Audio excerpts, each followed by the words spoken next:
L'astuce brillante qui va changer la manière de cuisiner.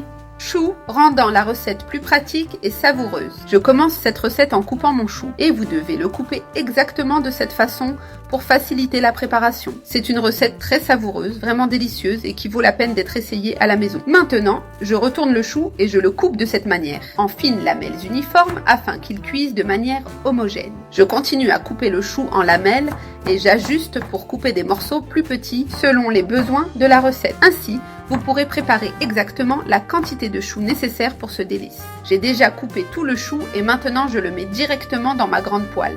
C'est vraiment délicieux, j'adore les recettes avec du chou et celle-ci fait déjà partie de mon menu habituel. Maintenant, j'ajoute 2 tasses et demie d'eau pour commencer à cuire le chou. J'ai déjà ajouté toute l'eau, ici j'ai aussi une tasse de lait.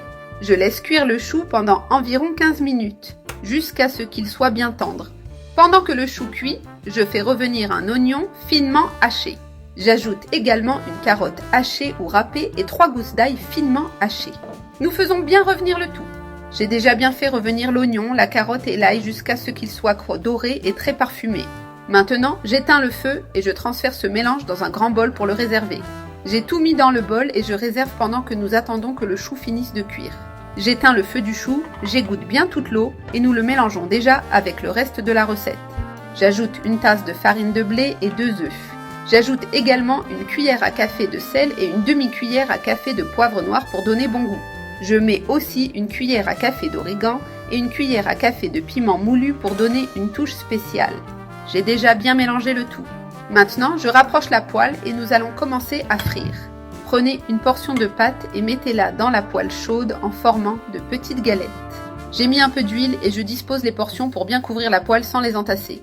J'ai placé 4 unités et maintenant je laisse bien dorer d'un côté avant de les retourner. Lorsqu'elles sont dorées d'un côté, il est temps de les retourner pour dorer l'autre côté aussi. Il suffit de les retourner toutes pour qu'elles soient bien dorées et croustillantes des 2 côtés. Vous les tournez ainsi chacune jusqu'à ce qu'elles soient toutes prêtes et bien jolies. Elles sont prêtes. Je les ai maintenant retirées de la poêle avec soin. J'ai 2 cuillères à soupe de mayonnaise que je mets dans un petit bol. J'ajoute une cuillère à soupe de moutarde pour donner plus de saveur et de crémeux. Cette sauce est délicieuse et accompagne parfaitement la recette. J'ajoute aussi une cuillère à café de sel, de la coriandre hachée au goût et du citron au goût, qui peut être pressé au moment pour donner cette touche fraîche. J'ai déjà pressé le citron ici pour compléter la sauce. Notre sauce est prête, bien crémeuse et pleine de saveur. Je la transfère dans un autre récipient pour servir avec les galettes.